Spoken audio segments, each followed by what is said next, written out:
noite a todos. Este vai ser o primeiro episódio de uma série para o Centro Cultural de São Nuno, que eu estive a pensar com o Fred e algumas pessoas, e estivemos a pensar em chamar-lhe um café e uma cruzada. Não sei se isto vai ficar assim, mas vamos ver. Este vai ser o primeiro episódio. Nós vamos hoje falar com o professor Bernardo Mota sobre a existência de Deus. O professor Bernardo Mota é de Lisboa, é casado e tem 3 filhos e licenciou-se em Engenharia Eletrónica, não é verdade? Sim, em técnica e computadores. Muito bem. Foi no técnico?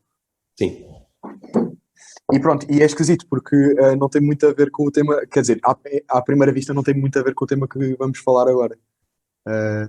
Mas pronto, é isto que dá a volta. Eu também fico sempre com a sensação que estes temas de existência de Deus e filosofia são tomados aqui, são sempre um bocado só para os padres. E eu sempre olhei para as pessoas que iam para o seminário, que tinham grego, latim, filosofia e teologia, e sempre fiquei cheio de ciúmes, e pensava, bem, se eu não tenho vocação para ir para o seminário, como é que eu me vou desenrascar? Porque eu adoro fazer estas coisas. E olho para o Bernardo e vejo que, de facto, diria que o curso não tem nada a ver com o que vamos falar agora, e que a partir, não sei, foi 2007 que se começou a interessar mais por este assunto. Sim, eu quando tirei o curso ainda era muito novo, e quando tirei o curso superior tinha uma convicção de que havia talvez 2 gavetas no cérebro, não é? Uma gaveta para as coisas de Deus e uma gaveta para as coisas de ciência. Não tinha feito nenhuma conciliação entre esses 2 mundos, e a minha fé era muitíssimo infantil, ignorante, muito pouca leitura, muito pouco estudo, muito pouca oração.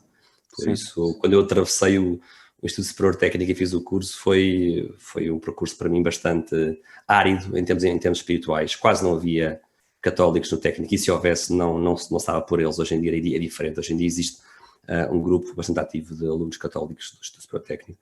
E, portanto, para mim, este regresso a uma fé cristã adulta foi algo que surgiu depois do curso ter terminado. Sim, e durante esse tempo no técnico chegou acreditava num Deus assim em geral, ou não se interessava mesmo nisso? Eu tenho que fazer um esforço grande para me tentar lembrar que ideias é que eu tinha acerca de Deus, mas eram certamente bastante superficiais. Não havia filosofia absolutamente nenhuma. Sim. Havia um vago sentimento de que Deus existia. Eu acho que nunca, em momento algum da minha vida, fui ateu. A minha frequência religiosa era sobretudo motivada por motivos familiares e tinha muito pouco de devoção pessoal, e, portanto ou seja, não posso dizer que tenha tido uma adolescência e bastante, aliás, nem mais ou menos devota, era muito pouco devota, e estava a ir à missa motivado pela família. Sim. E depois, quando chego ali aos 16, 17, 18 anos, passa-se por aquela fase de rebeldia, mas porquê ir à missa, porque é que isto me ajuda? E o curso do técnico consolidou ainda mais o não ter uma prática religiosa no meu caso. Mas eu nunca cheguei a ser ateu. Tive sempre, não sei se eram sentimentos ou talvez intuições que me faziam acreditar que Deus existia, que havia uma inteligência superior, mas não passava muito disso. Mas diria que era pelo ambiente universitário que essa sua O ambiente não ajudou de certeza, e até se pode dizer que possa ter prejudicado, no sentido em que eu não convivia com católicos adultos naquela altura da minha vida. Sim. Portanto, sim, sem dúvida que atrasou este meu processo de regresso a uma fé católica, que depois, quando acontece, é um regresso muitíssimo intelectual, se quisermos dizer, muito baseado em leituras e em livros recomendados, e depois, bem depois de acabar o curso, em conhecer católicos com um intelecto robusto, digamos assim, que era algo que eu não conhecia quando estava na universidade. Eu nunca tinha nem lido livros, nem falado com intelectuais católicos, ou com pessoas que eram católicas com argumentos intelectuais sofisticados. Isso, para mim, é todo um mundo, não é? Que não nos chega, não é? Hoje em dia temos internet, é mais fácil. Hoje em dia temos o YouTube, a internet, e não é difícil hoje em dia procurar no YouTube excelentes podcasts e excelentes vídeos e debates, sobretudo em língua inglesa. Sim, embora falte em Portugal. Em Portugal estamos muito ainda no início, não é? E se recuarmos aos anos 90, quando eu tirei o curso superior, no final dos anos 90, havia talvez meia dúzia de livros em português com alguma qualidade neste tema, mas basicamente não havia nada. E sobretudo era difícil para uma pessoa da minha idade encontrar ou conhecer, porque eu não estava envolvido em nenhum movimento da igreja, eu não estava ligado a nenhum movimento nem da apologética, nem da apostolado, nem da oração, nem de nada, e portanto foi para mim extremamente difícil conseguir encontrar aquilo que é o catolicismo intelectualmente robusto. E quando eu encontrei, já não quis largar, nunca mais. E como é que foi esse encontro? Houve talvez dois momentos decisivos. Primeiro, eu dediquei grande parte da minha idade adulta, jovem, digamos assim, na altura da universidade, ao estudo das mistificações em torno do período de Sião e do Código da Vinci e daquelas teorias esotéricas e de pseudo-história. Eu cheguei a acreditar nelas e depois, quando eu me dei conta de que toda essa trama que procurava, no fundo, minar a credibilidade da Igreja Católica, que toda essa trama era uma farsa genial, mas uma farsa também colossal, eu fiquei um bocado revoltado e pensei, bom, mas se realmente tudo o que eu achava acerca da Igreja Católica está errado, então se calhar a Igreja Católica não é tão má como eu pensava que ela era. Eu li uma parafase minha, não é, de revolta contra as teses estilo Dan Brown, não era só Dan Brown, mas era outros precursores de Dan Brown, e essa revolta acerca dessa injustiça que eu via que era cometida contra a Igreja Católica foi um primeiro passo da aproximação.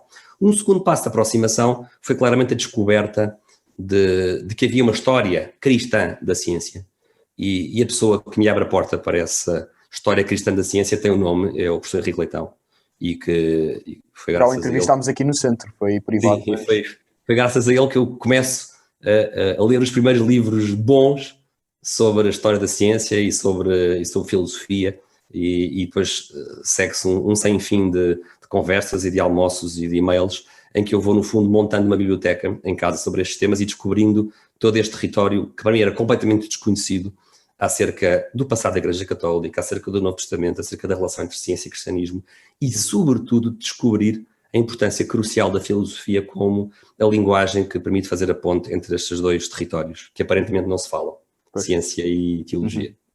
Pois olha, mas é mesmo isso que vamos começar que eu lhe queria perguntar, e era o tema desta entrevista, era perguntar-lhe também sobre todo este mito, se é que se pode dizer mito, em torno da Igreja Católica, que sempre foi, que diz-se que sempre foi contra a Igreja. Todos os professores universitários da minha faculdades de grandes amigos meus, e os próprios ateus, que defendem que de facto a Igreja Católica foi sempre anti, e falam dos dogmas, e os dogmas eram uma maneira de impor coisas às pessoas sem quererem que elas perguntassem o porquê dos dogmas. E quando vemos que toda a história dos dogmas, principalmente estou-me a lembrar da Imaculada Conceição, daqueles debates todos entre estou-me a lembrar de um de Secoto, que é tudo é tudo ao contrário da ignorância. Queria-lhe perguntar o que é que tem a dizer sobre isto. Será que a ciência, será que o catolicismo é esta arma letal contra a ciência?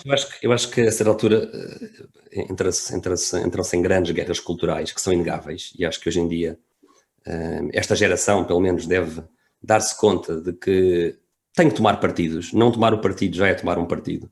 E estamos em plena guerra cultural. Não é estranho a ninguém, não será estranho a ninguém que vivemos hoje numa sociedade pós-cristã. E mesmo que se diga que Portugal é um país católico, a verdade é que o catolicismo de Portugal é extremamente superficial.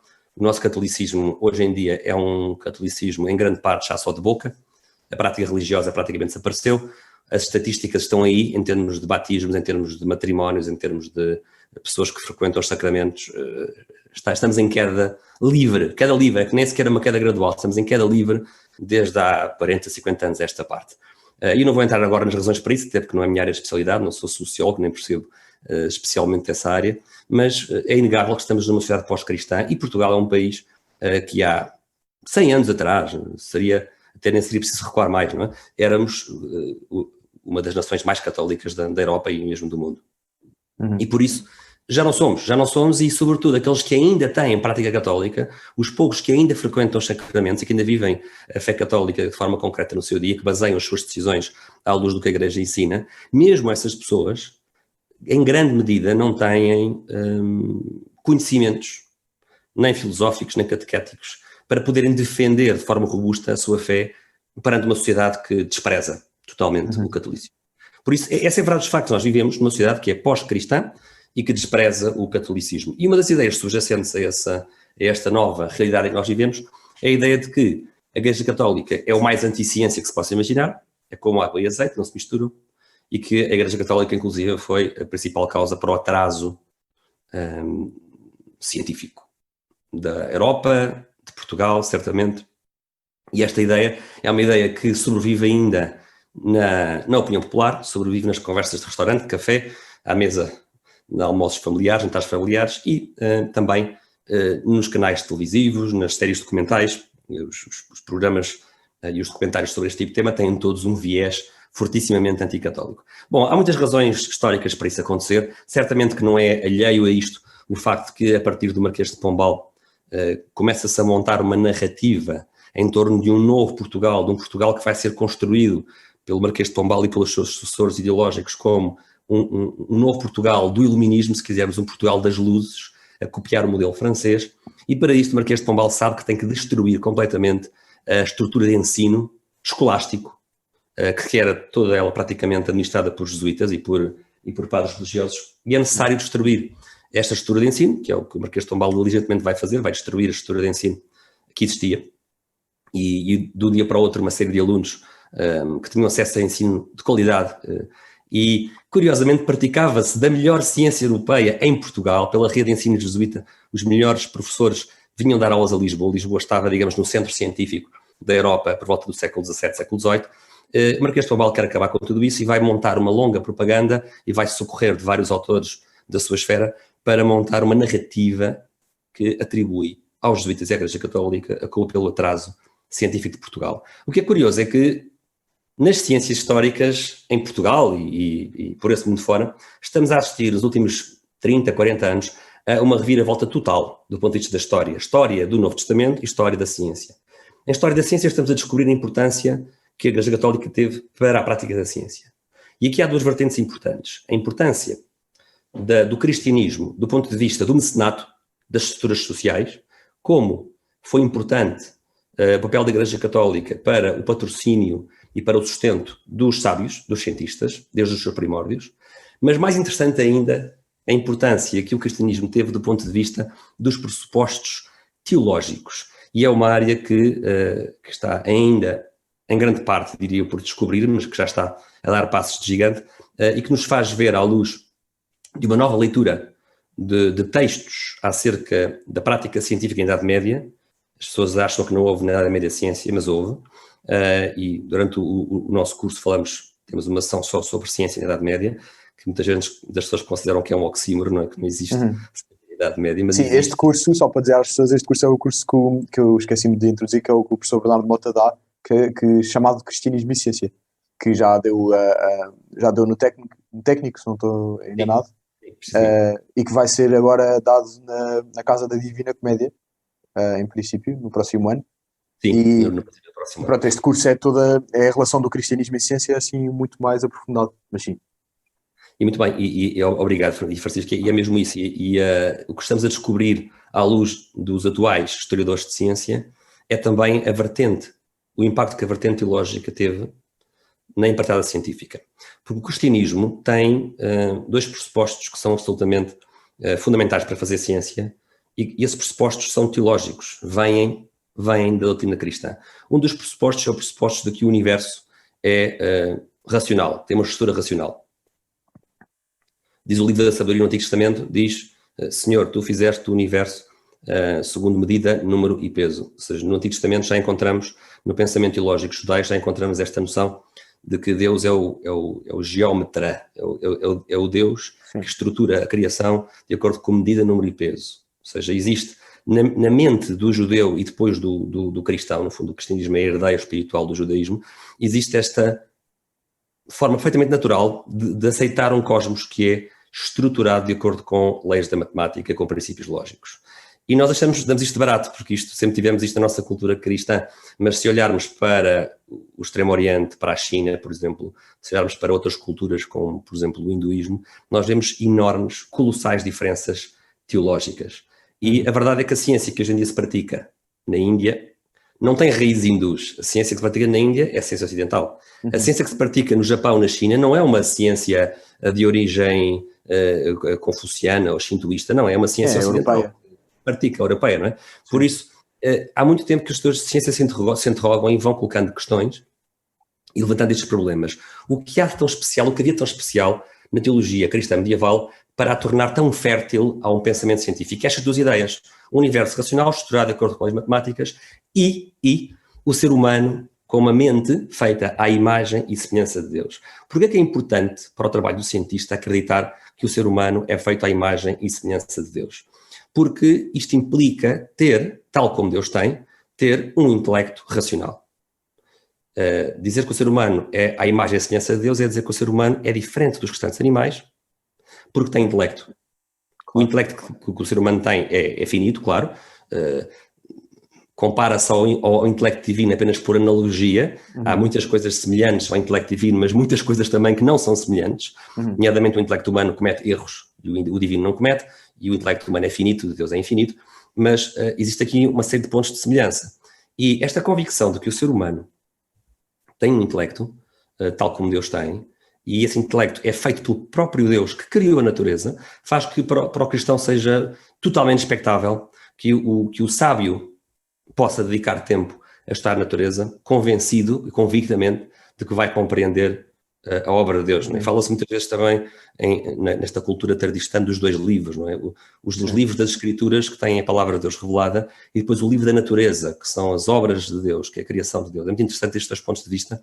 E para os sábios medievais isto era perfeitamente óbvio. O sábio medieval podia dedicar a sua vida, longa ou curta, ao estudo da natureza, convencido não só que o universo era cognoscível, racional, inteligível, mas que ele também, por ser feito à imagem e semelhança de Deus, ele também teria boas hipóteses de compreender grande coisa se dedicasse a isso com esforço. Sim, mas isso mudou o panorama completamente. Claro, é engraçado porque, de facto, o que nos contam hoje atacam os cristãos e católicos da maneira completamente contrária, de que os católicos, de facto, como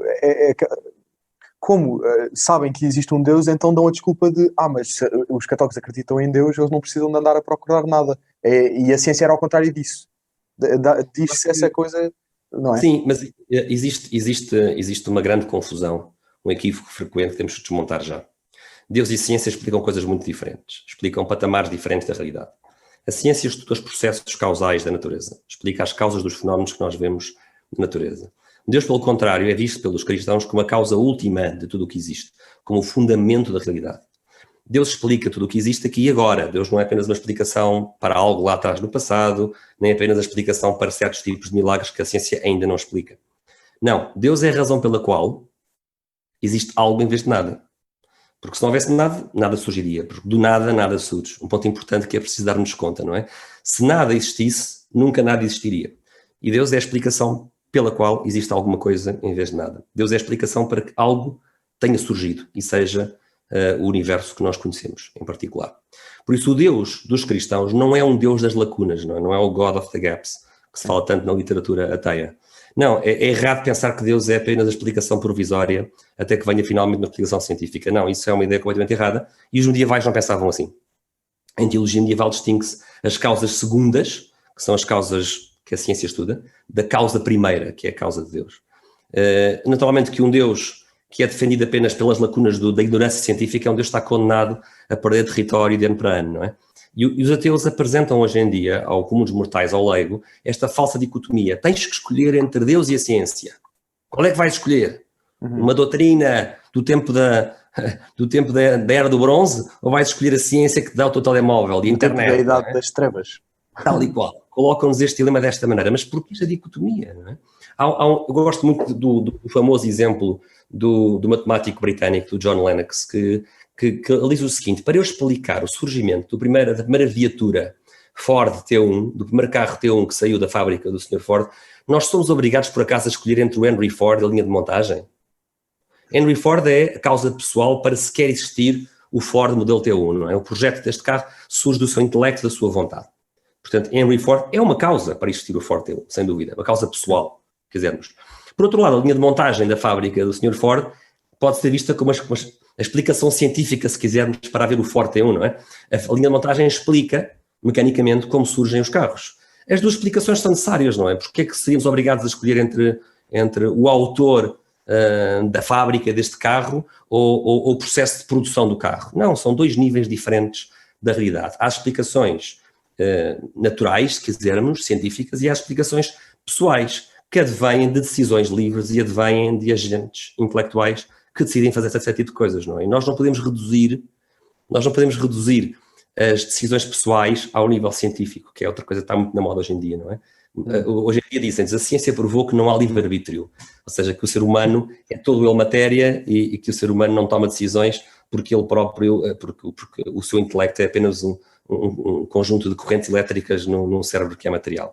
Esta ideia é totalmente absurda, porque se eu estiver convencido de que a minha mente é totalmente matéria, não é? Que não há nada de livre em mim, que eu não tenho um intelecto capaz de inteligir acima das leis da física, não é? Se eu achar isso, então porquê é que estamos aqui a conversar? Porquê é que estamos aqui a debater? Se nós todos somos, como diz o Richard Dawkins, somos máquinas biológicas para propagar ADN, porquê é que haveríamos de confiar minimamente no nosso intelecto? Por que razão haveríamos sequer de defender que não há livre-arbítrio? Ou de defender que os nossos neurónios, não é?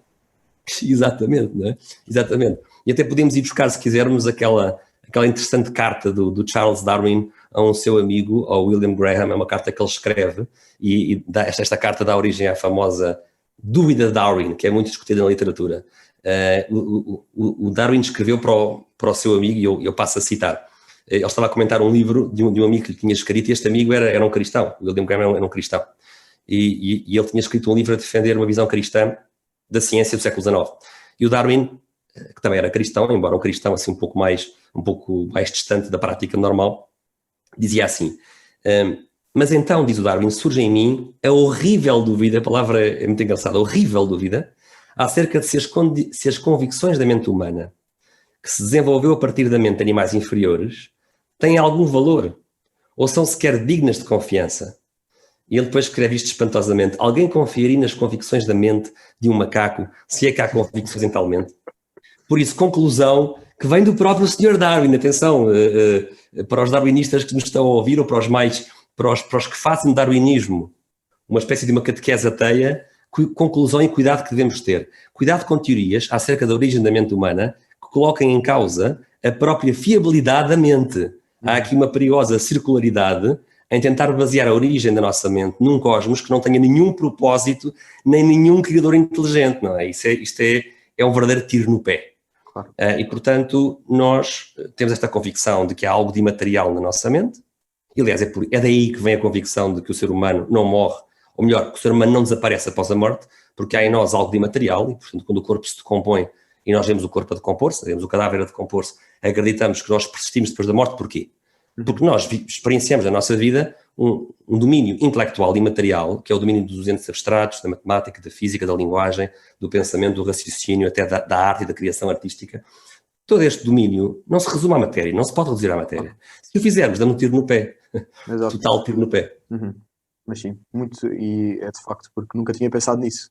Sempre foi uma coisa que me dificultou a vida pensar como é que nós provamos que de facto há vida interna. Pensava que era assim uma fé um bocado básica e de facto... Não, há argumentos filosóficos muito fortes e há um argumento puramente filosófico com zero conteúdo religioso, quer dizer apenas isto: se o ser humano tem operações mentais que executa, e essas operações mentais não estão em qualquer cantinho de qualquer neurónio, essas operações mentais implicam que o ser humano tem um aspecto imaterial na sua natureza, e que esse aspecto imaterial, como não é feito de matéria, não há nenhuma razão para achar que ele desaparece quando o corpo desaparece. Depois podemos perguntar, mas para onde é que vai, não é? Qual é o estado desse intelecto imaterial? Mas o que eu estou a querer dizer é que há argumentos muito fortes para dizer: se eu não defendo que a mente é imaterial, eu facilmente entro em contradição. Ou melhor, chega a uma situação em que eu não tenho nenhuma razão para confiar nas minhas ideias, como dizia o Sr. Darwin muito bem. E isto leva-nos a pensar no seguinte: o que é mais importante a nível do substrato mais básico da realidade? O que é mais fundamental? A mente ou a matéria? E para um cristão é evidente que a mente é mais importante do que a matéria. A mente é o fundamento da realidade, porque quando um cristão pensa em Deus, não está a pensar num velhinho de barbas no topo de uma nuvem, não é? Isso é uma visão infantil. Quando um cristão, e foi assim em todos os 2000 anos de cristandade, quando um Santo Agostinho pensa em Deus, quando um São Tomás de Aquino pensa em Deus, como um Isaac Newton pensa em Deus, pensam em Deus como um intelecto imaterial, uma mente imaterial. Por isso, para um cristão, o que é fundamental não é o universo. O que é fundamental é essa mente irrestrita, infinita, que é Deus, e que existe fora do tempo, fora do espaço, e que não tem corpo nem tem matéria. E se nós pensarmos isso, então é mais fácil perceber o universo, começando do que é mais rico, que é a mente, para aquilo que é o produto da mente, que é a criação, que é o universo, que é a obra de Deus. E também é mais fácil depois perceber como é que uma mente infinita depois vai conseguir naturalmente ser a causa e a explicação para a existência de mentes finitas, não é? Porque do ponto de vista filosófico, nós não podemos achar que um efeito é maior do que a causa, não é? Ou seja, do ponto de vista da explicação das coisas, os efeitos têm que ser proporcionais às causas, não é? Se eu tenho que ter a causa derradeira de tudo, tem que ser uma causa mais potente do que os efeitos que eu vejo. Por isso a causa do universo tem que ser certamente algo que está para lá do universo, algo que é maior do que o próprio universo, do ponto de vista de potência e de capacidades e de faculdades, não é? Porque senão eu não explico nada, não é? Não faz sentido nenhum dizer que de um universo sem inteligência surge um ser que é inteligente. Se virmos, não é? O ateísmo vê tudo ao contrário, não é? Diz que o fundamental da realidade é a matéria não inteligente, é a matéria completamente inanimada. E depois é suposto nós acreditarmos que essa causa não inteligente vai gerar um efeito que é a inteligência. Isto não faz nenhum sentido, não é? É muito mais racional pensar que a inteligência é o princípio fundamental da realidade. E a pegar nessa inteligência, eu queria lhe perguntar, porque eu estava a pensar falar aqui também nos argumentos filosóficos, nos silogismos, nas 5 vias de São Tomás, e queria lhe perguntar se este tipo de argumento pode de facto levar à fé, se é uma estratégia ainda viável nos dias de hoje, a falar com pessoas que não acreditam.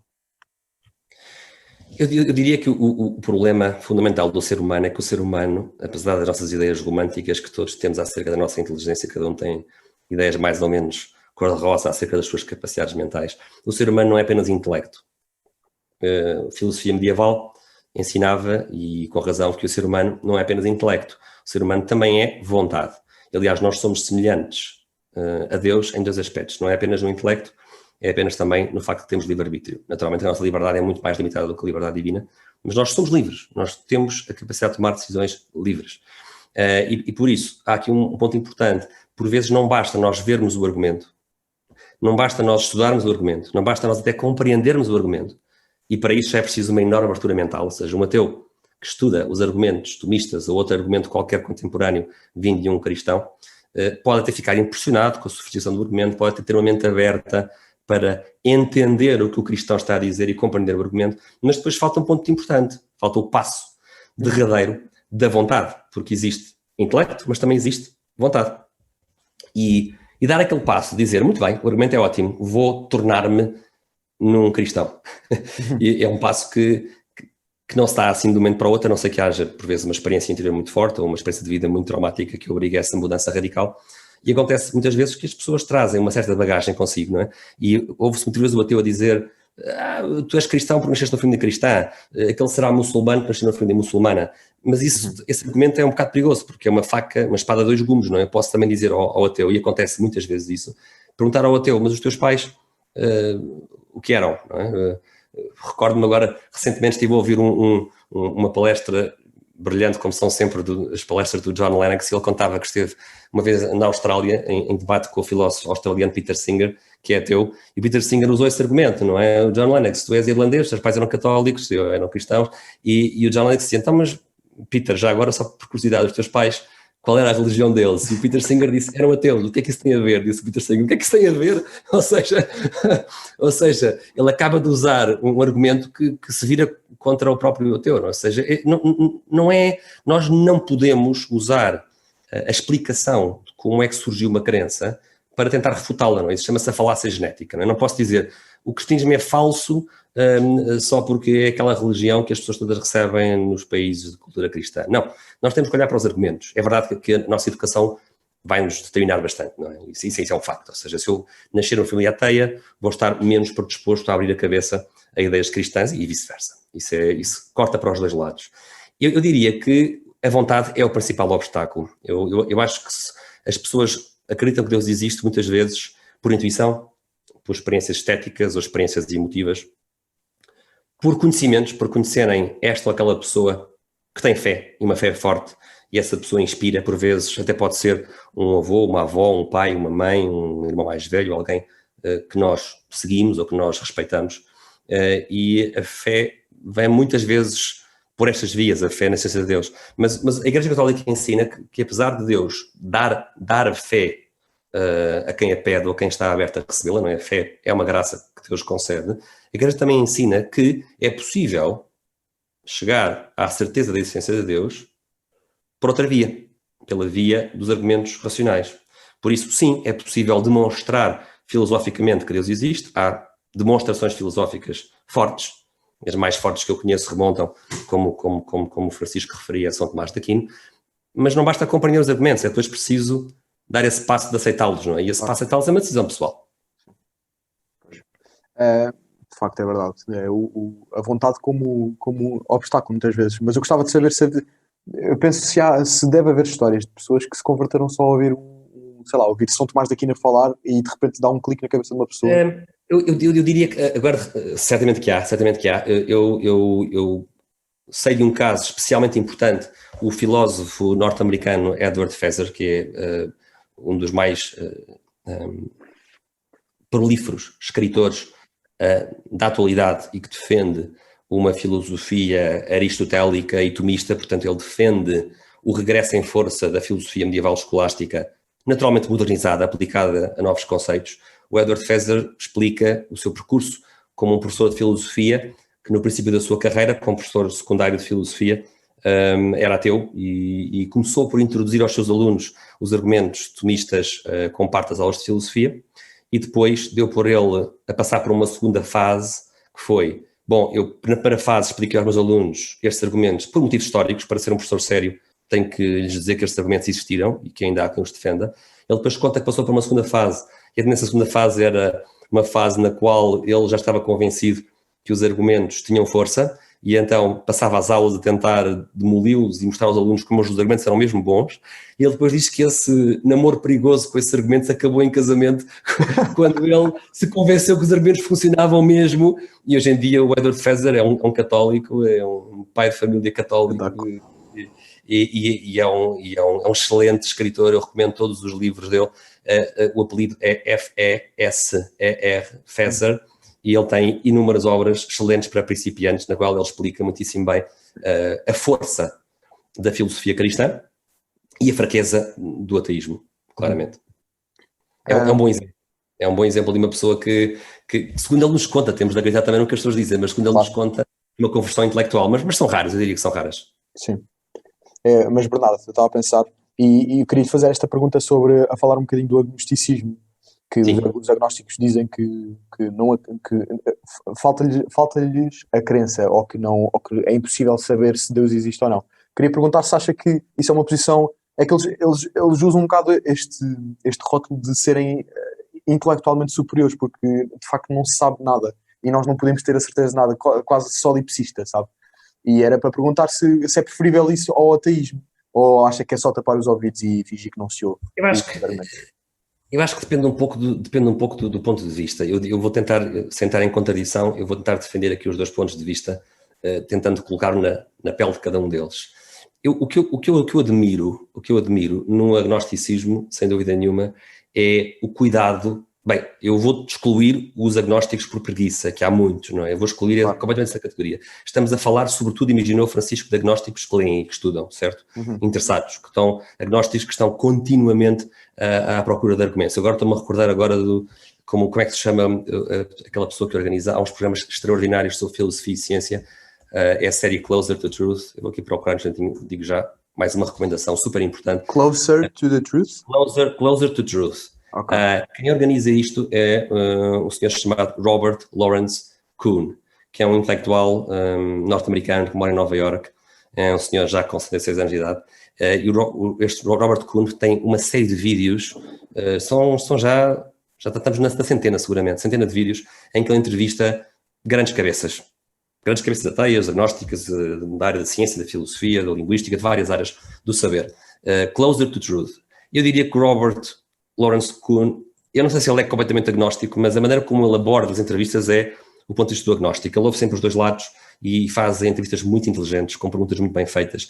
E eu acho que há muita coisa de louvar no agnóstico, que é lido, no agnóstico que estuda e que está perplexo com os argumentos bons dos dois lados. Eu, por exemplo, posso dizer que eu neste momento estou agnóstico em relação àquele grande debate darwinismo versus intelligent design. Eu, neste momento, tenho a posição de um agnóstico, ainda não tomei nenhum partido, não tenho dúvidas que Deus existe, claro, não é? Mas ainda não me decidi se a explicação neo-darwiniana é suficiente ou não para explicar a variedade dos seres vivos. Portanto, eu ainda estou agnóstico nessa matéria, tenho respeito, porque a pessoa agnóstica é aquela pessoa que ainda está perplexa pelos bons argumentos dos dois lados, não é? Por outro lado, agora, defendendo um pouco o ponto de vista do ateu, eu acho que na vida, perante as grandes questões, não é? Perante grandes questões como, há bocado o Francisco dizia, vou para o seminário, não vou para o seminário, caso-me, não me caso, etc. Nas grandes decisões da vida, não é? Que curso vou escolher, que profissão vou ter, nós não podemos ficar na indecisão. Eu acho que aqui, ter uma opinião acerca da essência de Deus, eu acho que é daqueles temas tão fundamentais, tão basilares, que eu sinceramente recomendo que as pessoas pensem e escolham e decidam, e decidam bem, não é? Decidam pelo cristianismo, obviamente, mas que escolham e que decidam bem, porque a indecisão, a vida é curta, e a indecisão tem consequências na vida, não é? Não decidir tem consequências na vida. Se eu for toda a vida um agnóstico, há uma série de coisas que eu não vou fazer. Eu diria que das mais graves, do meu ponto de vista cristão, para uma pessoa agnóstica, uma pessoa ateia, o mais grave que uma pessoa pode fazer, por exemplo, é não batizar os filhos, é não lhes dar uma educação acerca da verdade de Deus, acerca da verdade do catolicismo. Eu, como pai católico, o que eu mais me preocupa, sem dúvida, é que as pessoas que optam por não acreditarem nas verdades de Deus e da Igreja Católica, há consequências graves que vêm dessa decisão de não aceitarem as verdades de Deus e da Igreja Católica. E, portanto, eu acho que o agnóstico, desse ponto de vista, ao não adiar uma decisão que é importante, está um pouco pior que o ateu. Ou seja, o ateu, por vezes, com o seu radicalismo, pelo menos demonstra que a pessoa tomou um partido, e acontece às vezes que os ateus são de tal forma radicais que por vezes também se convertem. Né? Recordei-me agora de mais um exemplo, o Anthony Flew. O Anthony Flew, ele não morreu ateu, também não morreu cristão, mas o Anthony Flew causou uma grande polémica. Ele era o Dawkins de meados do século passado. O Anthony Flew era o grande ateu que vinha aos rádios e às televisões, ainda quando o Dawkins ainda era um adolescente. Ele era o grande ateu anglo-saxónico. E o Anthony Flew, mesmo antes da morte, escreveu um livro em que colocou em causa completamente o seu ateísmo. E foi de tal forma polémico esse livro, que ainda há pessoas que hoje em dia dizem que alguém influenciou o Anthony Flew no fim da vida e andou lá a escrever, já com o velhinho, já com o homem muito velhinho e já incapaz, e põe em causa se ele próprio era o autor do livro. O próprio Flew, pouco tempo antes de morrer, teve que fazer uma carta a dizer: eu sou o autor do livro, eu escrevi esse livro. Portanto, é mais um exemplo de que, por vezes, esse radicalismo ateu pode também dar origem a conversões radicais. Há pouco também falei no caso do Edward Feser, não é? O agnóstico corre o risco de... Como? Faz-me lembrar o Boccaccio, que foi o poeta que durante toda a vida foi um anti-igreja, anti-tudo, e depois no fim da vida escreve dos poemas mais bonitos a Nossa Senhora e que também a malta de esquerda que tenta dizer que aquilo foi alguém que escreveu por ele, que não é bem assim. Faz-me lembrar essa história. Não, mas é mesmo, há algo bonito, ou até talvez romântico, nisto dos radicais. Ou seja, os radicais, por vezes, tanto viram para um lado como a seguir regressam à base, se for preciso, não é? E esse aspecto é um aspecto importante que o agnóstico, por vezes, corre o risco de perder a vida toda, de desprezar a sua vida, não é? Mas atenção, mas ao mesmo tempo também tenho respeito pela interrogação intelectual do agnóstico. Por isso eu acho que é possível ver coisas positivas dos dois lados. Agora, não há nenhuma dúvida, eu sinceramente estou convencido que, à luz do que hoje sabemos sobre a ciência e mesmo sobre o Novo Testamento, até sobre a credibilidade do Novo Testamento e sobre o facto espantoso que a Igreja Católica tem 2000 anos de idade e ensina a mesma coisa que ensinava há 2000 anos, não é? Tem uma doutrina que o ser humano, que os católicos não conseguiram destruir. Ou seja, um dos aspectos mais notáveis da Igreja Católica é que os pecadores católicos, que somos todos, não é? Conseguiram não destruir esse projeto, não é? Exato. Havia alguém que já não recordo que dizia que o projeto católico tem que ser de origem divina, não é? Porque cheio de gente má. Tanta gente má, não é? Subsistiu às coisas mais horrorosas, não é? E continua cá, não é? Com a mesma doutrina, não é? Isso é realmente espantoso. Por falar na escritura, agora entrando um bocadinho mais nos argumentos para a existência de Deus, considera que a escritura, o Novo Testamento, sendo documentos históricos, que há pessoas que não concordam com isso, mas assumindo que são documentos históricos, acha que isso pode funcionar como um argumento para, por exemplo, a verdade da ressurreição, porque se de facto Jesus ressuscitou, então Deus existe? Sim, eu acho que eu começaria pela questão ao contrário, ou seja, a religião cristã é talvez das poucas que seria inteiramente falsificável se fossem encontradas as ossadas de Jesus Cristo. Ou seja, se amanhã alguém me apresentasse provas irrefutáveis das ossadas de Jesus Cristo, não é? O cristianismo caía por terra, não é? São Paulo dizia, não é? Se Jesus Cristo não ressuscitou, a nossa fé é completamente uma ilusão, é completamente vã. E por isso, sim, a ressurreição de Jesus Cristo, que esteve morto, foi sepultado e esteve no túmulo durante pelo menos um dia inteiro, 2 dias inteiros, e na madrugada de domingo ressuscitou e foi visto, diz São Paulo, por um número que vai até 500 pessoas que viram Jesus ressuscitado. Portanto, São Paulo refere na primeira carta aos Coríntios, capítulo 15, que apresenta centenas de testemunhas oculares e diz ele, muitas das quais ainda estão entre nós, ainda estão vivas. Ou seja, São Paulo está a dizer, se alguém tiver dúvidas, ainda encontram aí testemunhas oculares vivas que viram o Messias, que viram o Mestre ressuscitado. E vemos nas passagens dos Atos dos Apóstolos, vemos que essa fé no Jesus, não um fantasma, não uma visão, não uma experiência mística qualquer, mas sim o próprio Jesus em carne e osso, com um corpo certamente diferente, não é? Glorioso, como nós aprendemos, não é? Mas um corpo que se podia tocar, que se podia ver, e um corpo que inclusive comia, não é? Jesus, após a ressurreição, come peixe com os seus discípulos na praia, não é? Isto é o pilar da fé cristã. Para nós chegarmos à certeza histórica de que Jesus existe, e podemos chegar, temos que primeiro dar 2 passos. O primeiro passo é estarmos certos que Deus existe, ou seja, se a pessoa quiser fazer um percurso intelectual em direção à fé católica, eu recomendaria primeiro estudar os argumentos para a essência de Deus. Quando nós percebermos que há ótimos argumentos, ótimas demonstrações filosóficas que Deus existe, atingimos o primeiro nível, se quisermos, deste percurso. Deus existe. Quando não há dúvidas que Deus existe, e é possível sabê-lo com certeza, é um ponto importante, quando não há dúvidas que Deus existe, então o próximo passo é porque o cristianismo? E, naturalmente, podemos ir à tradição oral da Igreja Católica. A Igreja Católica tem 2 pilares de informação, se quisermos, não é? A tradição oral e os livros escritos, não é? O Novo Testamento. E, portanto, se formos especificamente ao Novo Testamento, o que é que vamos encontrar? No século XIX, diziam-nos os historiadores do século XIX, que ao ler o Novo Testamento iríamos encontrar mitos, iríamos encontrar a lenta e longa agregação de histórias deturpadas pelo passo-a-palavra, não é? Temos a história, temos a tradição do teólogo Bultmann, que é um dos pais desta corrente, que procurou, no fundo, considerar. O Bultmann foi ao ponto de dizer todos os milagres do Novo Testamento. O Bultmann era cristão. Todos os milagres do Novo Testamento são mitos, exceto a ressurreição. Não sei porque é que ele quis fazer uma exceção. Era o mais difícil deles todos. Pois, se calhar ele ficou agarrado àquilo, não é? Como a última coisinha que ele ainda poderia agarrar-se para se dizer um teólogo cristão, não é? Mas é muito estranho, porque é que ele, olhando para os mesmos textos, não é? Mandou borda fora todos os milagres que estão nos mesmos textos e não mandou a ressurreição. É um pouco estranho, mas dizia que no século XIX os historiadores em massa estavam convencidos de que era preciso desmontar estes mitos todos, que havia uma série de camadas literárias no Novo Testamento, que havia tradições orais misturadas, que havia muita deturpação. Passados 100 anos, nós estamos aí. Já passámos disso. Se calhar a opinião pública ainda está com as ideias do século XIX, e está certamente com as ideias do século XIX, mas os historiadores do Novo Testamento, hoje em dia, na sua larga maioria, estão convencidos que o Novo Testamento são textos biográficos, são compostos por testemunhas oculares. E eles sabem isto porquê? Sabem isto porque fizeram, nos últimos anos, análises rigorosas, por exemplo, à frequência estatística dos nomes próprios do Novo Testamento. Chegaram à conclusão que os nomes próprios do Novo Testamento correspondem com o padrão, com a distribuição estatística dos nomes que eram utilizados na Palestina no tempo de Jesus. A toponímia, os nomes dos locais, a gastronomia, a fauna, a flora, as distâncias entre as terras.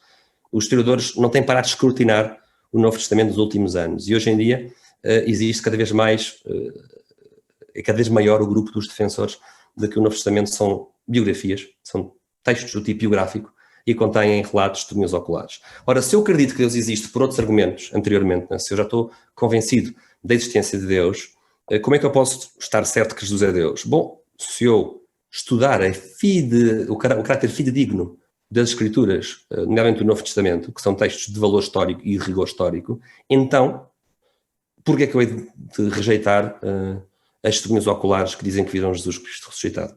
Se Jesus realmente esteve morto e ressuscitou, naturalmente ele só pode ser quem ele disse que era. Além disso, nós sabemos, analisando os textos, que o próprio Jesus dizia que ele próprio era Deus, não é?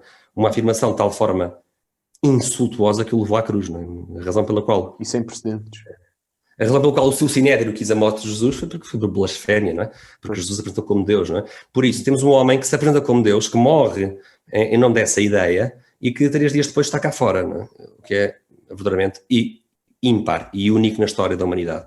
Por isso, hoje em dia, a ciência vinga a existência de Deus, do ponto de vista, se quisermos, cosmológico, pelos vários factos espantosos que o universo está afinado de forma incrível para a vida, mas também a ciência histórica vem finalmente vingar a qualidade histórica do Novo Testamento. Por isso, eu acho que nunca foi tão fácil como hoje em dia ser-se cristão, à luz do que sabemos hoje. E aproveito e apanho aí o Bernardo e pergunto-lhe uma pergunta assim mais genérica. Agora a falar mais de argumentos, qual dos argumentos assim mais comuns de se comentar, qual é que acha assim o mais simples e o mais intuitivo e que nós digamos, espera, é isto, Deus de facto existe por causa disto? Eu acho que há vários argumentos filosóficos que são simples de compreender, mas que requerem o conhecimento prévio de uma certa linguagem.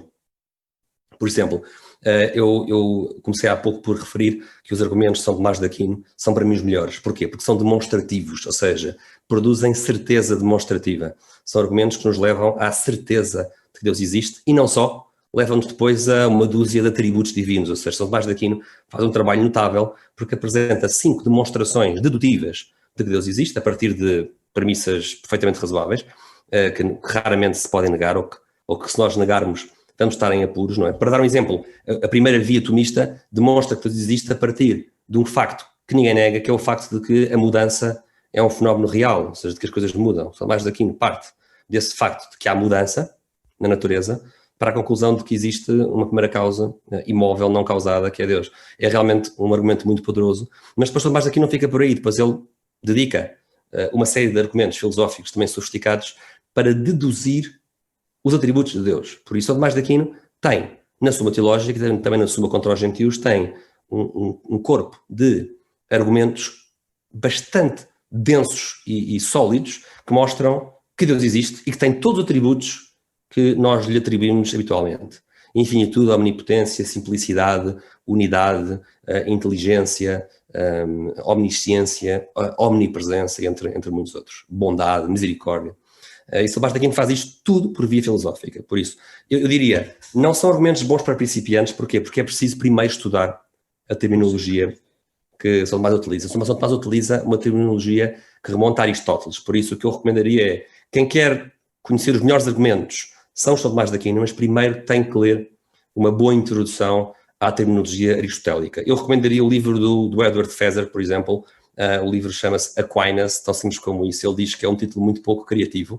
Aquinas, no fundo, que quer dizer aquino em inglês. Né? Aquinas é o livro do Edward Feser, que eu recomendo vivamente, que é um livro ótimo para um principiante perceber a terminologia aristotélica e compreender os argumentos tomistas. Eu diria que esses são, digamos, à prova de bala, e com a vantagem de que os argumentos de Tomás de Aquino são resistentes ao passar da ciência. São argumentos que são do tipo filosófico e, portanto, são feitos a um nível mais abstrato do que o nível da ciência e são muito mais imunes ao avanço da ciência. A ciência vai mudando de paradigmas e teorias, mas esses argumentos continuam tão válidos hoje como eram no século XIII quando foram escritos.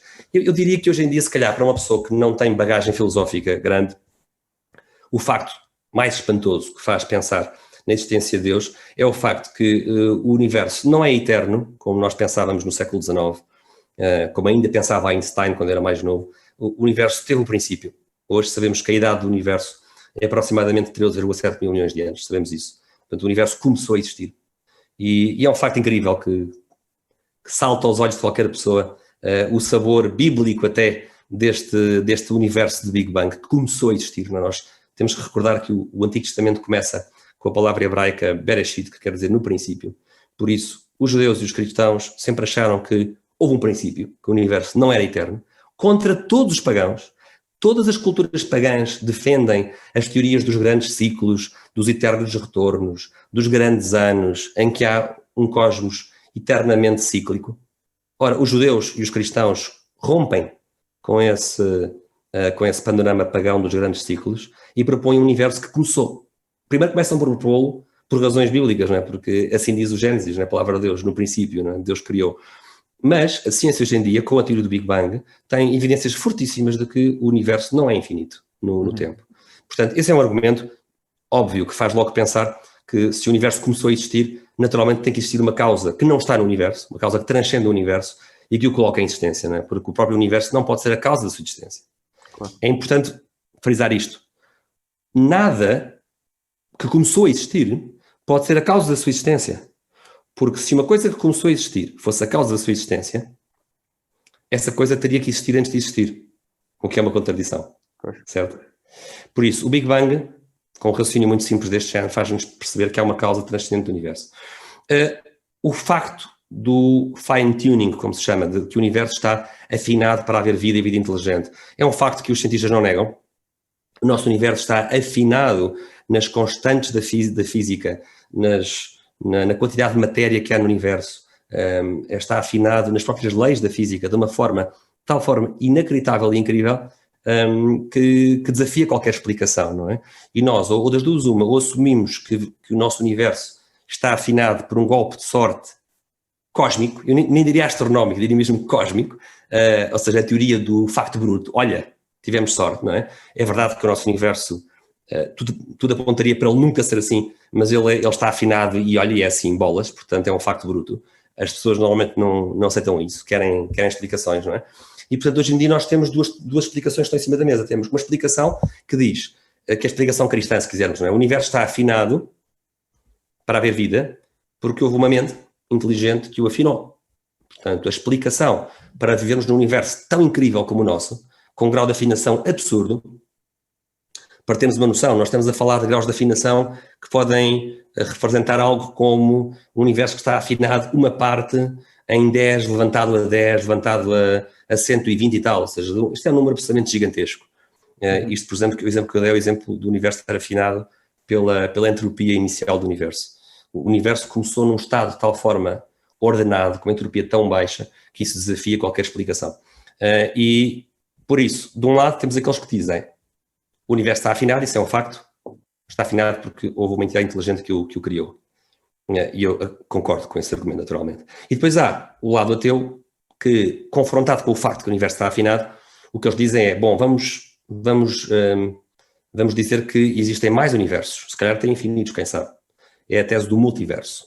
E a tese do multiverso, o que ela faz é multiplicar as probabilidades cósmicas, não é? Se eu quiser ganhar a lotaria, certeza, basta-me jogar sem parar até ganhar, não é? Se eu pudesse jogar infinitas vezes, a probabilidade de ganhar era 100%, não é? Sim. E o que muitos ateus estão a fazer hoje em dia, digamos, perplexos com o fine-tuning do universo, o que estão a fazer hoje em dia é refugiar-se nas teorias para já altamente especulativas, sem qualquer evidência ainda empírica, refugiarem-se nas teorias dos multiversos, porque multiplicando abundantemente o número de universos, já não é tão estranho que vivamos num universo afinado, sim, não é? É preciso perceber isto, não é? Isto é mesmo um ponto importante. Se eu quiser, no limite, infinitos universos, teria que existir forçosamente pelo menos um universo, que é o nosso. Se há infinitos universos, o nosso seria apenas um deles, não é? Pois. Portanto, no fundo, foge-se do fine-tuning, foge-se de um Deus inobservável que explica o fine-tuning para infinitos universos inobserváveis para fugir ao Deus cristão, o que é uma opção muito pouco razoável. Repare, eu não estou a dizer que o multiverso está errado, estou a dizer que o multiverso é super especulativo e estamos a trocar o Deus que os ateus veem como especulativo por uma outra especulação muito mais complicada e sem base filosófica nenhuma, porque o Deus tem uma base filosófica. Sim, Deus tem uma base filosófica e o multiverso é uma teoria muito recente. Eu diria, em defesa do multiverso, o multiverso é uma possível consequência, aliás, o multiverso é uma consequência de um modelo matemático que poderá vir a resolver um grande problema da física, que é unificar a teoria da relatividade de Einstein com a mecânica quântica. Procura-se há décadas uma nova física capaz de unir o microcosmos com o macrocosmos, unir o muito pequeno com o muito grande. Essa teoria unificadora ainda não existe e a teoria de cordas, que é uma das possíveis concorrentes para resolver esse problema, a teoria de cordas tem como consequência matemática a possibilidade de existirem vários universos resultantes da combinação das várias constantes possíveis. Sim, mas é altamente especulativo mesmo assim. Mas é altamente especulativo, é sobretudo matemático, ou seja, é preciso perceber que a matemática não é a realidade, a matemática é uma forma de representar a realidade. E por isso, quando temos uma teoria matemática muito sofisticada, como a teoria de cordas, mas que depois não tem base empírica, estamos no terreno da especulação matemática e não no terreno da ciência. Temos de ter cuidado. O multiverso não é ainda ciência, é especulação matemática. Interessante, até poderá ser verdade. Se o multiverso fosse verdade, isso não iria, por exemplo, afetar em nada os argumentos de Tomás de Aquino, continuariam perfeitamente válidos. Tenho a mente aberta em relação ao multiverso, não é? Mas o que me parece curioso é que os ateus, hoje em dia, os grandes cientistas ateus hoje em dia, estão-se a refugiar no multiverso, porque não há outra forma de explicar o fine-tuning. Completamente. É um penso rápido e, sobretudo, evita-os com esse problema, Claro. problema de consciência de como explicar o facto de estamos num universo que está absurdamente afinado para haver vida. Mas é muito... É uma beleza, de facto, porque eu cresci, eu e o Bernardo crescemos numa sociedade onde, quando somos miúdos, dizem-nos que a ciência e Deus são coisas completamente separadas uma da outra, mas o que vemos é, por exemplo, o argumento do fine-tuning é, à medida que a ciência avança, vai-se descobrindo e vai sendo cada vez mais razoável acreditar que existe uma causa, como a questão de se ter descoberto que o universo não era infinito. Sim. Não, é mesmo isso, é mesmo isso. E há aqui um típico argumento ateu que diz o que costuma dizer o seguinte: bom, mas muito bem, o vosso Deus dizem que se vai revelando através da ciência, mas porquê é que o vosso Deus não se torna mais óbvio, não é, Francisco? Porquê é que, por vezes, o ateu pode dizer assim: porquê é que o vosso Deus não tem uma luz de neon no céu a dizer olha, eu estou aqui. Acreditem em mim, não é? Eu acho que aí sim é que teríamos o tal Deus estilo Christopher Hitchens, não é? O tal Deus ditador norte-coreano, não é? O Christopher Hitchens já morreu, é um dos 4 cavaleiros do ateísmo contemporâneo. Morreu há pouco tempo. Morreu há pouco tempo, portanto, é o Richard Dawkins, é o Sam Harris, é o Daniel Dennett e é o Christopher Hitchens. O Christopher Hitchens era uma pessoa super divertida de ouvir, mas, claro, não tinha conhecimentos filosóficos nada sofisticados. E era zangadíssimo. Eu ouvi debates dele com o William Lane Craig, em que ele foi completamente arrebatado pelo William Lane Craig. Ele não tinha capacidade argumentativa boa, o Christopher Hitchens, mas era nas conclusões ele até deixou o tempo, ofereceram-lhe, pronto, o William Lane Craig tinha fechado com as 5 vias de São Tomás de Aquino, em que ele não tinha rebatido, e o William Lane Craig fez isso muito claro, e depois o moderador chega-se ao pé do Christopher Hitchens e pergunta-lhe: olha, é a sua vez de concluir. Responder. Ele diz: olha, não quero, obrigado, não quero dizer nada. Exatamente. Não, perante um bom filósofo cristão como o William Lane Craig, é difícil um ateu fazer boa figura, não é? Por isso é que o Richard Dawkins nunca quis debater com ele, não é? Eu fugia disso. Houve uma vez que debateu, há uma história espetacular entre o William Lane Craig e o eu acho que eles participaram num debate a 4. Foi 4 de um lado e 4 do outro, em que ele não queria e não sabia. Exatamente, foi surpresa. Foi surpresa.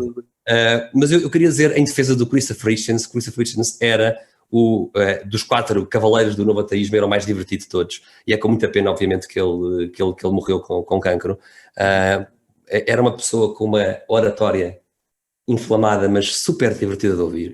Todos os debates dele são sempre memoráveis, e uma das coisas que ele dizia é: eu não acredito em Deus porque eu não aceito um ditador norte-coreano. Ora, o Deus que se tornasse um fardo para nós, não é? Colocar em cima no céu uma luz assim: estou-te a ver, não é? Um Deus que não nos desse qualquer espaço para duvidarmos dele. Esse sim era o tal ditador norte-coreano. Então, muitas vezes acontece isto: os ateus criticam-nos por ter cão e por não ter cão, não é? É preciso escolher, ou seja, como é que é? Ou querem um Deus que nos dá espaço e não é um tirano, e portanto há dúvidas acerca de Deus, não é? Podemos duvidar que Deus exista, não é? Ou querem um Deus que se impõe com provas óbvias, estilo ditador norte-coreano, não é? Como é que vai ser, não é? E muitas vezes os ateus colocam-nos a nós cristãos num dilema do qual nós nunca podemos sair, não é? Porque estão-nos a querer prender por ter cão e por não ter cão. Pois. Não faz muito sentido. Uhum.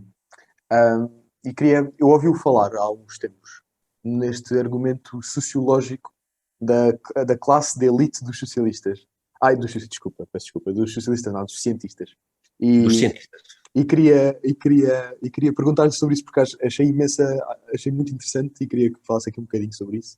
Sim, das minhas, eu não sou cientista, sou engenheiro, mas das minhas leituras acerca de ciência, lendo cientistas de vários quadrantes, não é? Agnósticos, cristãos, ateus, há algo que me salta à vista e que eu acho que é preocupante, uma tendência que se começou a ver no século XX para uma espécie de uma ciência, se quisermos, esotérica.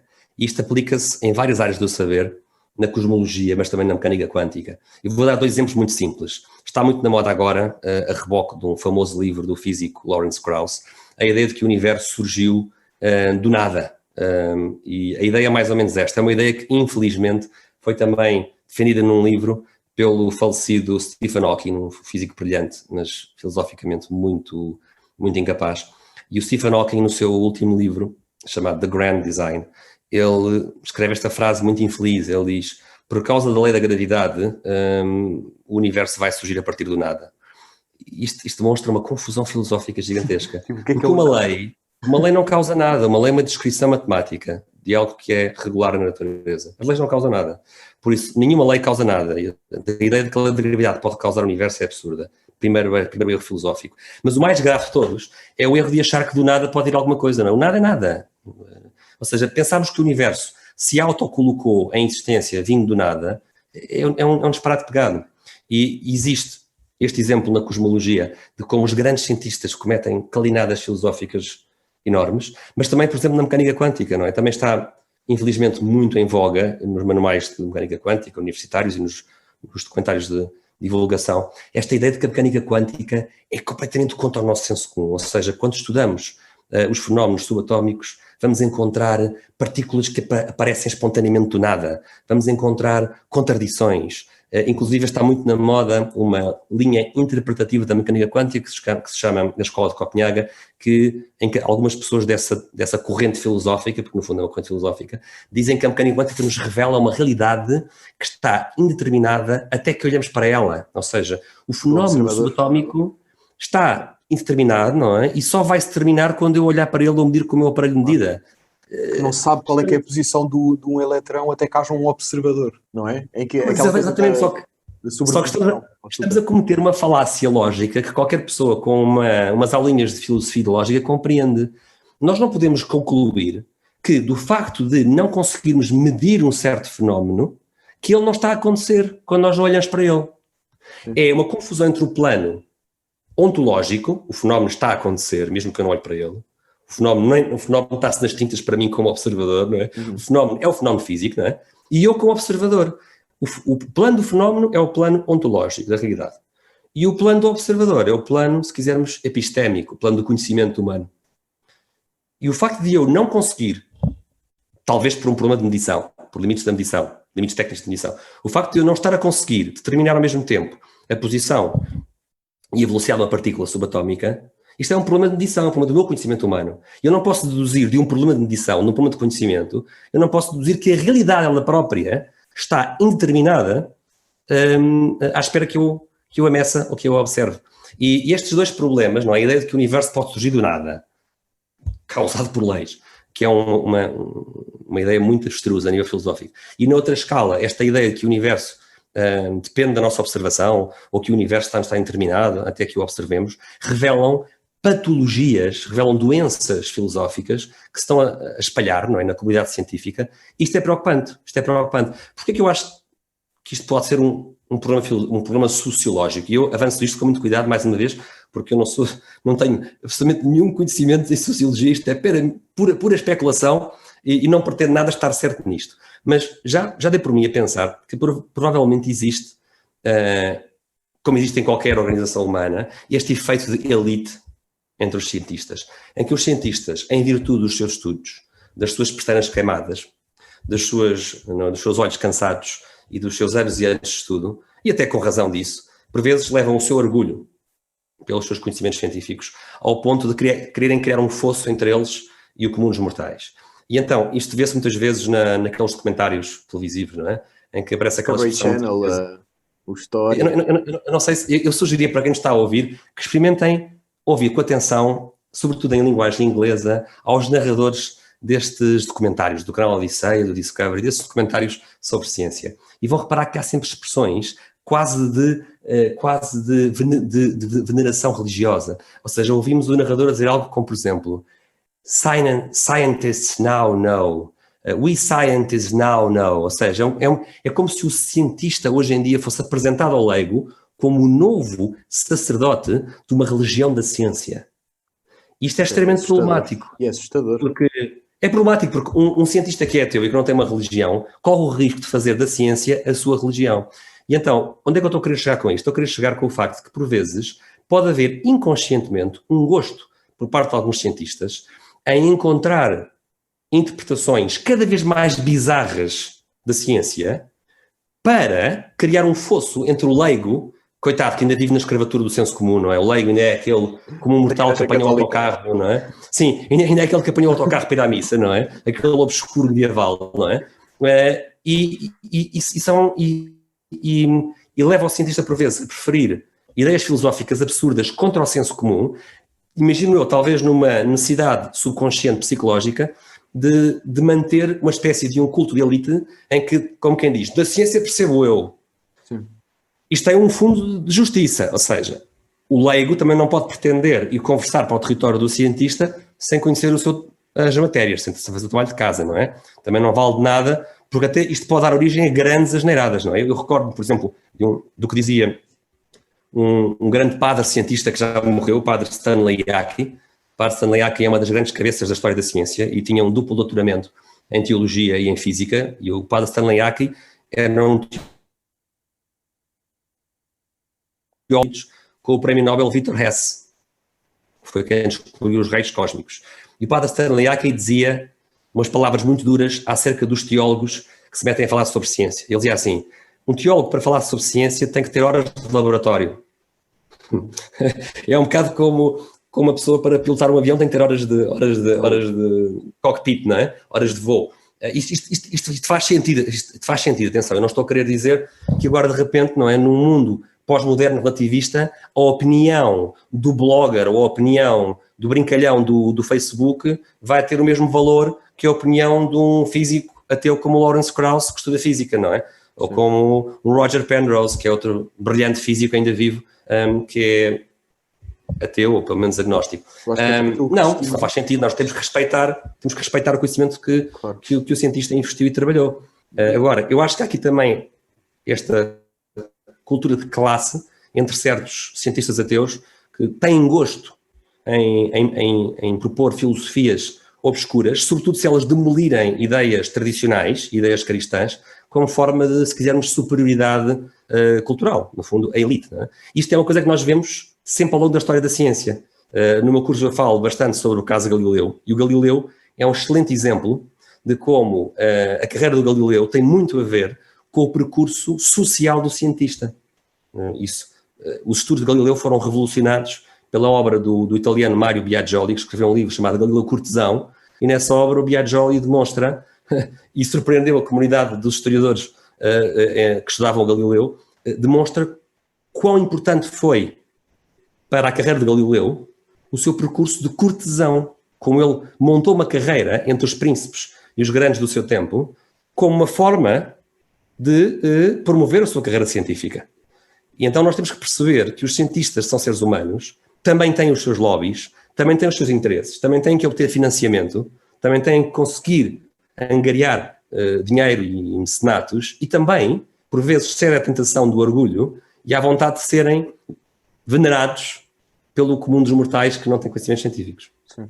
Eu acho que estava a falar há bocado dos teólogos que não podem, e os bloggers que não podem se meter a falar de ciência sem horas de laboratório, mas eu acho que o que torna interessante o que o Bernardo está a dizer é que não é tanto uma tentativa de nós que tentamos chegar aos cientistas e tentamos mandar bitites que não percebemos nada, mas acho que são eles que tentam impor-nos a nós as coisas que nós não percebemos, como através do Discovery Channel, através do História, através de...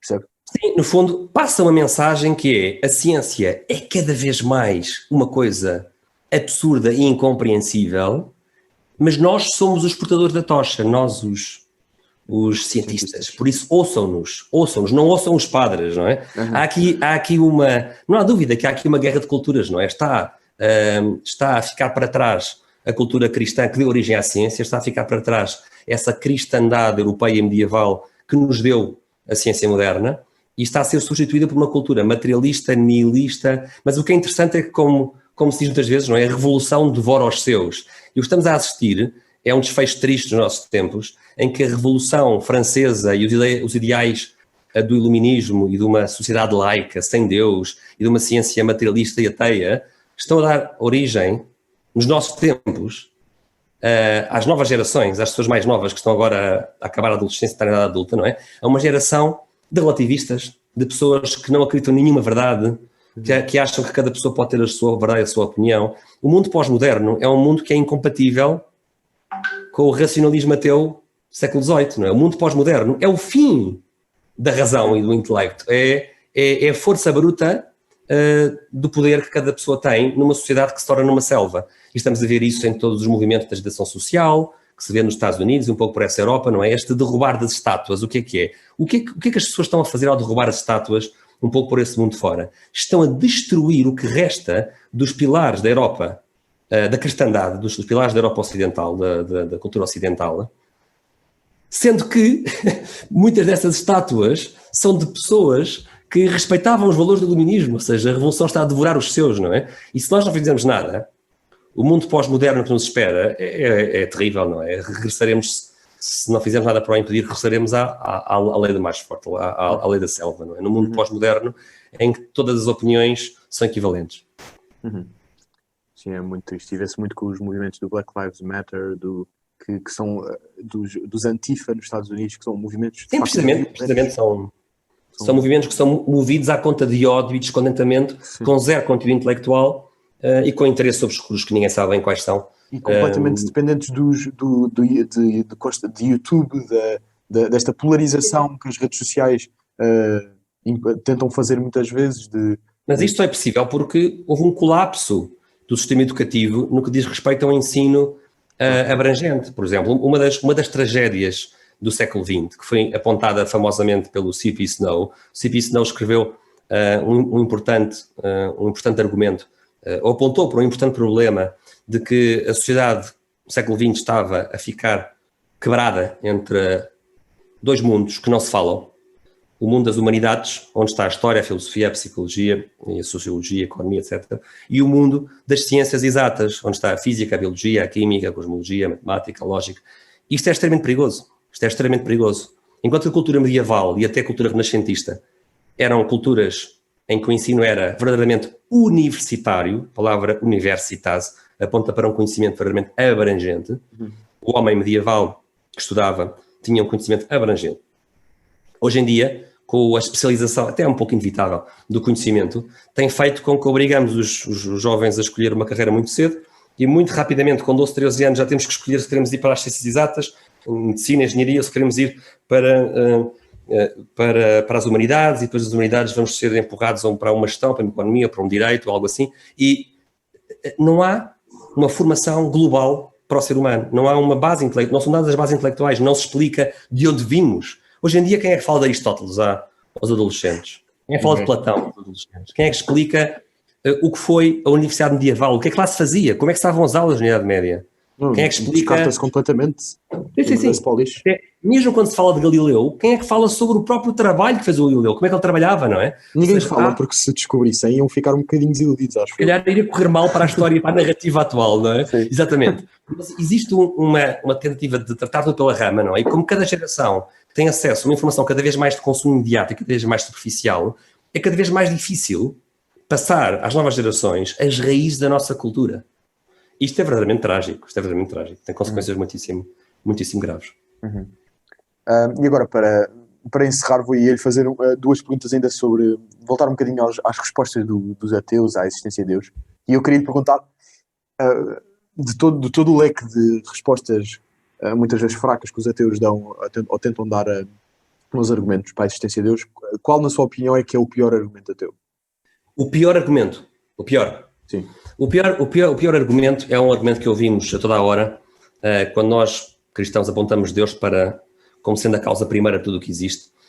O pior argumento, na minha opinião, é quando o ateu responde, então o que é que causou Deus?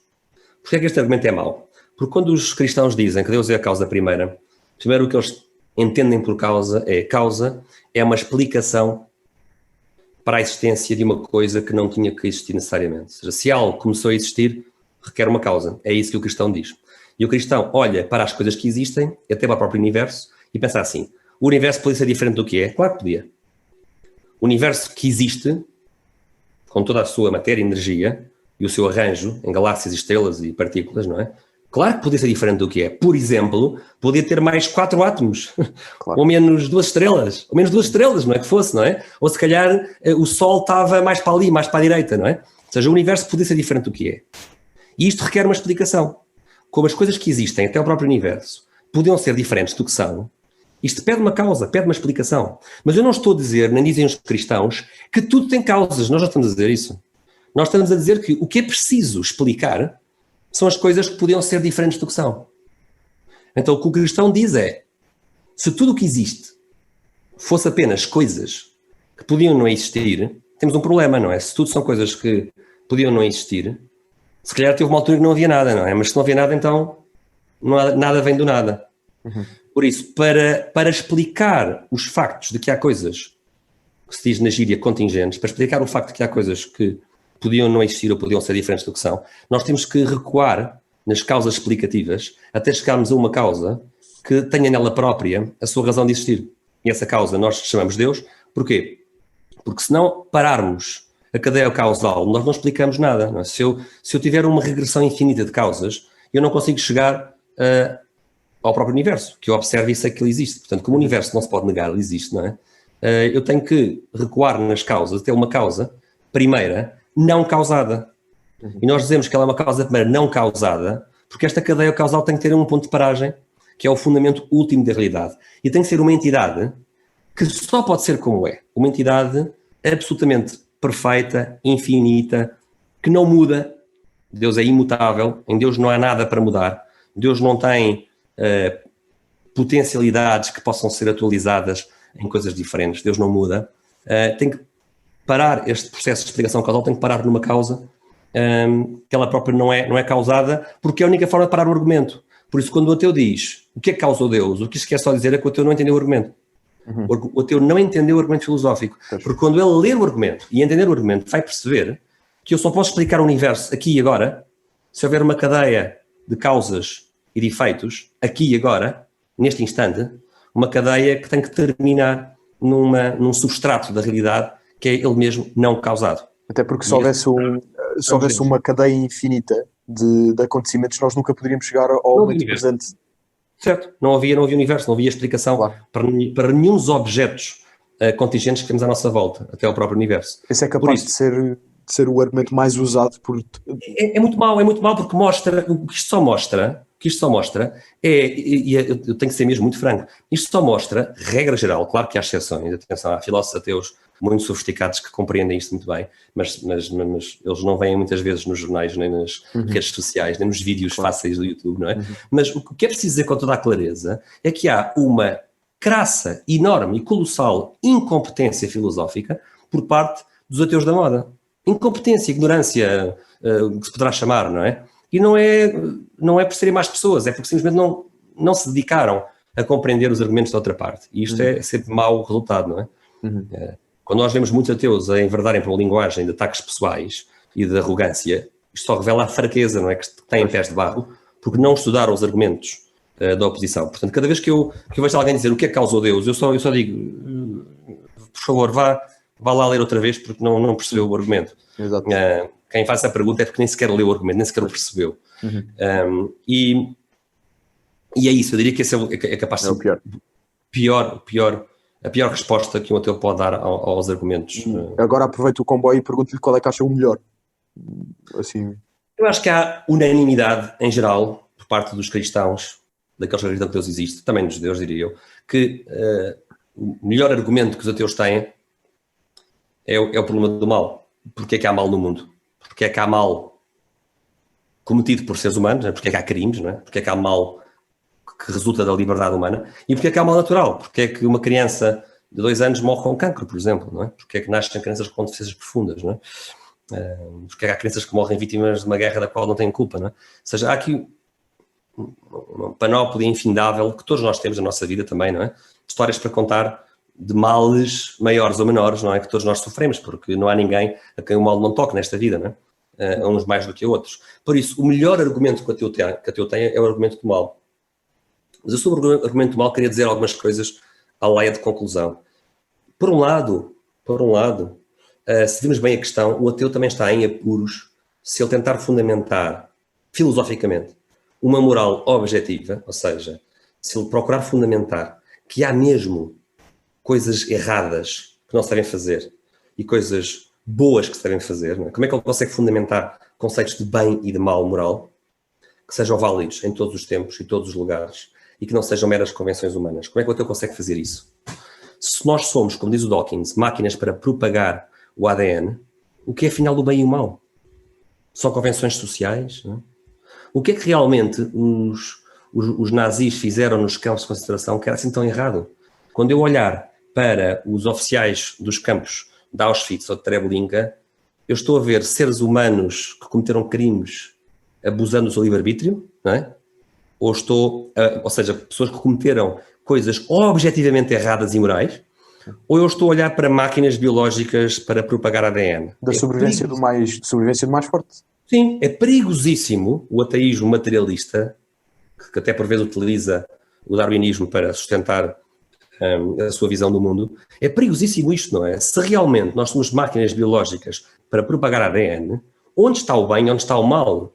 Não passam de convenções sociais nessa cosmovisão. Eu não estou a dizer que o ateu não pode ter uma vida moral. Naturalmente, também é das coisas mais típicas que um ateu faz. Não, sim, exatamente. Tipicamente quando nós dizemos isto, quando nós dizemos ao ateu então que o ateísmo não consegue, certo, que o ateu não consegue fundamentar a moralidade, as pessoas dizem, mas estás-me a dizer que eu não tenho uma vida moral? Não, não estou a dizer nada disso. Pelo contrário. Os ateus falham num ponto muito grave a nível moral, todos, que é no primeiro mandamento. Não é? O primeiro mandamento diz amar a Deus acima de todas as coisas. Por isso, há uma enorme lacuna moral em todos os ateus. Eles não amam a Deus acima de todas as coisas. Isto é gravíssimo. Mas um ateu pode, obviamente, amar o próximo, a ser uma pessoa caridosa, a ser uma pessoa atenciosa, a ser uma pessoa que procura fazer o bem, que não abre guerras. Por isso, até certa medida, sim, o ateu pode ser uma pessoa moralmente recomendável se fecharmos os olhos, entre aspas, a essa grande lacuna que é o primeiro mandamento não estar a ser cumprido. Mas o ateu não consegue fundamentar filosoficamente uma moral objetiva. Tem havido esforços nesse sentido, mas eu acho que todos eles, até agora, pelo menos fracassados. Eu dizia mais uma coisa que é muito importante. Nós, quando falamos de bem e de mal, todos nós tendemos a achar que o mal está nos outros. Eu tenho aqui uma citação eu tenho a impressão que ele é capaz de ser um protestante norte-americano. Eu não conheço muito bem o percurso deste senhor, chama-se Frank Turek. Eu conheço muito bem. Frank Turek, eu acho que ele é capaz de ser evangélico, não tenho bem a certeza. É evangélico. E ele tem aqui umas palavras que eu acho que não são originais, porque encontramos ideias parecidas no C.S. Lewis, no Chesterton também, mas eu passo a citar porque eu acho que é muito interessante o que ele diz. O que ele, no fundo, sempre que ele faz a pergunta porquê que Deus não impede o mal no mundo, eu nunca penso, diz o Turek, sempre que eu faço a pergunta porquê que Deus não impede o mal no mundo, eu nunca penso, Senhor, por que não me impediste de fazer o mal? Pelo contrário, eu estou sempre a pensar, porquê é que Deus não impediu o Hitler no passado? Ou porquê é que Deus não está a impedir aquele fulano, aquele criminoso que está ali, não é? E diz aqui o Turek, se Deus quisesse parar o mal esta noite, à meia-noite, estamos a aproximar-nos da meia-noite, se Deus quisesse parar o mal esta noite à meia-noite, pergunta ao Turek, será que eu estaria vivo à meia-noite e 1 minuto? E diz o Turek com imensa honestidade, eu não estaria vivo. Se Deus quisesse parar o mal à meia-noite, eu era um dos primeiros a ir à vida. Interessante, de facto. A ideia não é nova. Não é?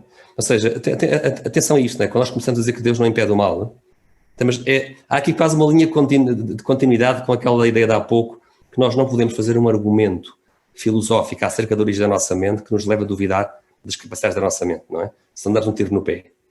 Cuidado, senhores ateus, a fazer um argumento moral que seja um tiro no pé contra nós mesmos. Se nós quiséssemos um Deus que extinguisse a vida do pecador, onde é que nós estaríamos? Íamos todos de carrinho, não é? Íamos todos de carrinho. É verdade. Calçávamos um par de patins e íamos embora. Exatamente. Que nos leva, eu queria dizer mais uma coisa, que nos leva a uma ideia final que eu gostava de deixar. Se eu soubesse que ia morrer amanhã e me perguntassem qual é a última ideia que eu gostava de deixar, e eu tenho pensado nisto muitas vezes ao longo da vida, E uma coisa que eu gostava de deixar, que eu demorei anos a dar-me conta disto.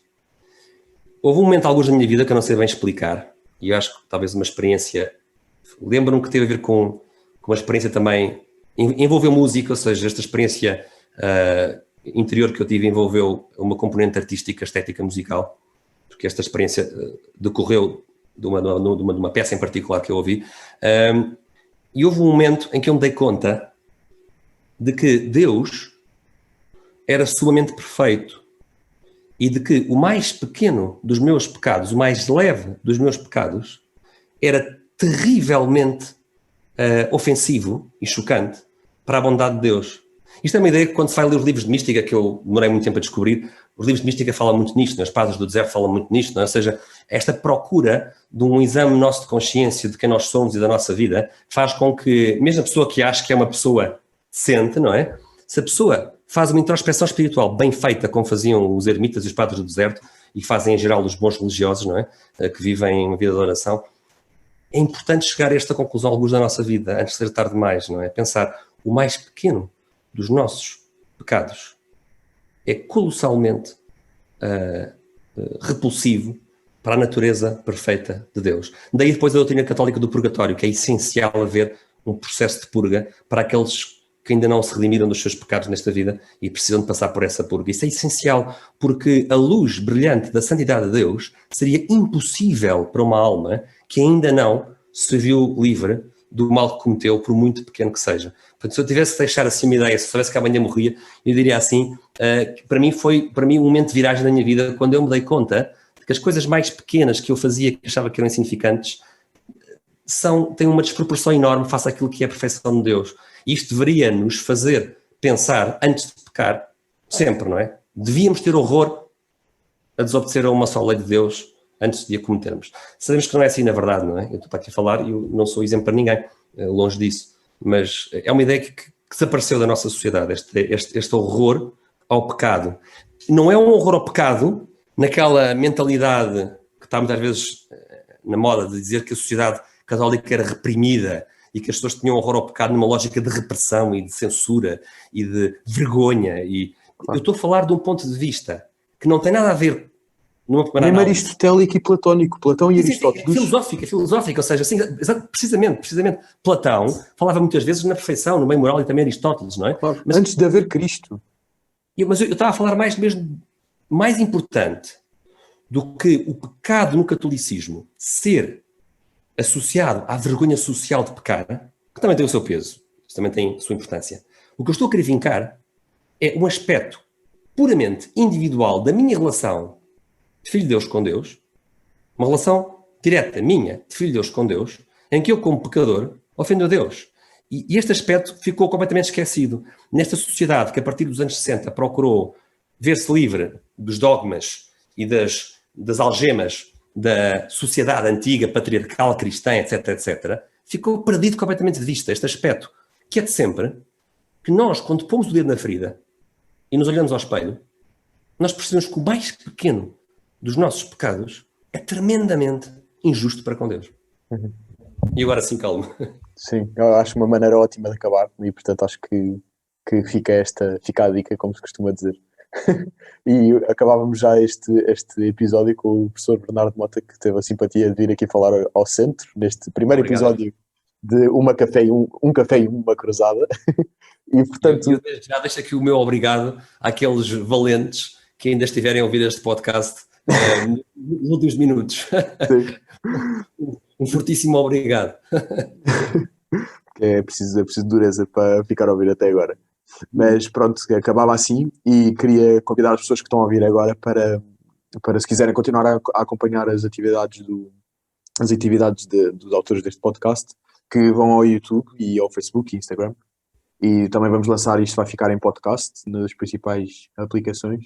E escrevam Centro Cultural de São Nuno de Santa Maria, que é como se chama este grupo que agora está a surgir, e contamos com o vosso apoio, likes, subscrição e etc.